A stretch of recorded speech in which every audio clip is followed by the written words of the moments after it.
युधामनुश्च विक्रान्त उत्तमौजाश्च वीर्यवान् सौभद्रो द्रौपदेयाश्च सर्व एव महारथा. Text number 6. Translation. There are the mighty Yudhamanyu, the very powerful Uttamanuja, the son of Subhadra, and the sons of Draupadi. All these warriors are great chariot fighters. Now, in the previous verse, we have seen that Duryodhan is describing about the military prowess of the enemy side to his commander-in-chief Dronacharya. In continuation, he is telling about the military might of other great fighters like Yudhamanyu, the very powerful Uttamanuja, son of Subhadra, and the five sons of Draupadi. He is calling them great chariot fighters. Now, a few things that we would like to discuss in this shlok. For that, we'll go back to the shlok itself. Now, this particular scenario also tells us one more thing. It tells us about the military system that used to exist during the time of Mahabharata. We can clearly see that during the time of Mahabharata, the system had the basic soldiers at the very bottom. Then there used to be a captain heading these soldiers. Then these captains was headed by a commander. Then there used to be a commander in chief. This shows that these military practices that are in practice today have actually been carried forward from that time itself. The same practices we can see today also in the army, like for example, in any army, you'll see there are ranks which are one above the other, and these ranks, like the senior controls the junior, and the ranks, the lower ranks would be more, and the higher ranks would be less. The same military system was actually present during the time of Mahabharata as well. Now here, Duryodhan is describing about other great fighters like Yudhamanyu, Vikrant. Uh, Vikrant actually means mighty. He is telling about great fighters like Yudhamanyu, Uttamanuja, Saubhadra, and Draupadaya. Now here we can see that he is calling out the names of. He is not calling out directly the names of the fighters, but rather designating them by the names of their mother. In the previous times, or even today, if we go by Sanskrit standards, the son of Draupadi can be called as Draupadaya. Similarly, the son of Subhadra can be called as Saubhadra. This was the way of calling out or representing a person with the respect to their parents, especially their mother. So in this case, we can see that he is calling the son of Subhadra and the son of Draupadi, rather five sons of Draupadi, as Maharatha. Now, first of all, what does this word Maharatha means?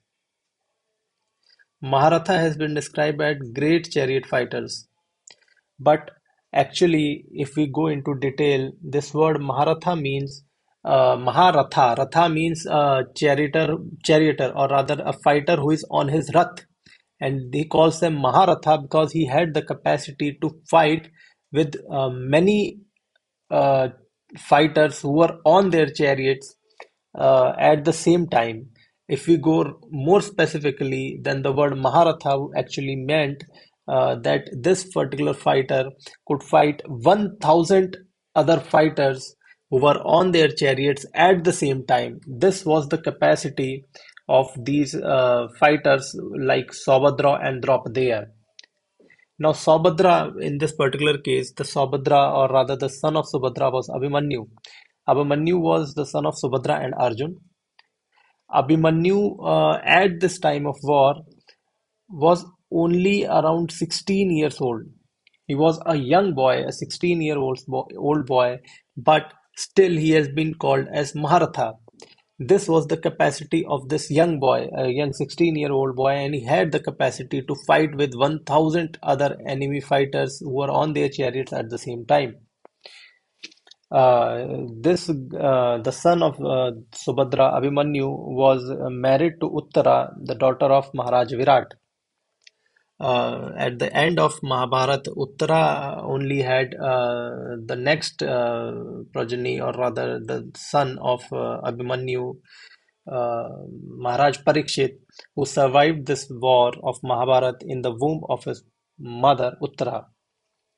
Now, the greatness of Abhimanyu, or rather the fighting, the expertise of fighting of Abhimanyu uh, can be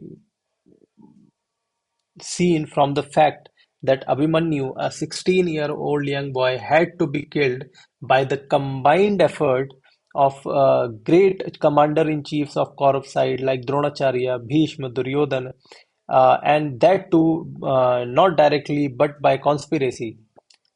These great leaders of the Kuru side, the great commander-in-chiefs of the Kuru side, created a special military formation known as Chakravyuh, in which they invited, or rather made, Abhimanyu enter, and then by the combined effort of these great fighters, it required the combined effort of these great fighters to kill a young boy, a 16-year-old boy, Abhimanyu. So this shows the prowess of Saubhadra, the prowess of the son of Subhadra, Abhimanyu.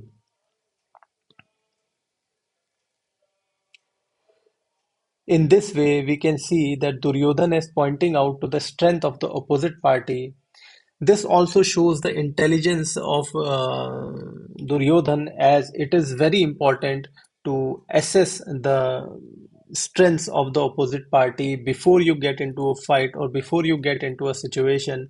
Because if you would know about the strengths of the opposite side, only then can you plan perfectly, or rather accordingly, in a way to defeat them.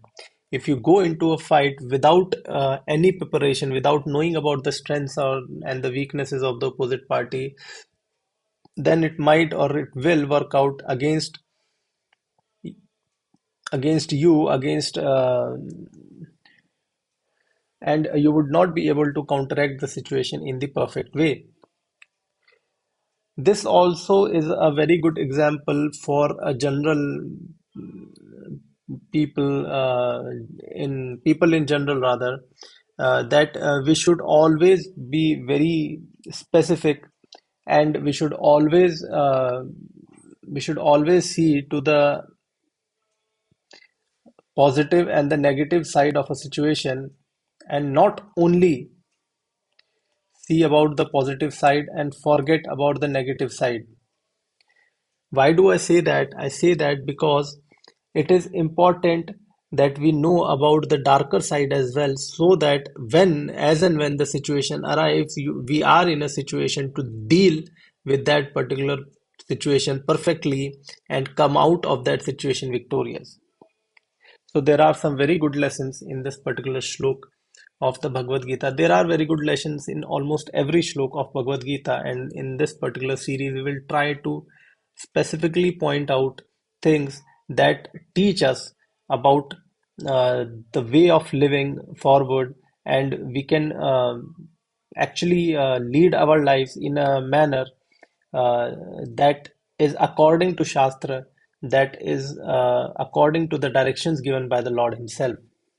With this, we come to the end of the reading of text 6 of the first chapter of Bhagavad Gita.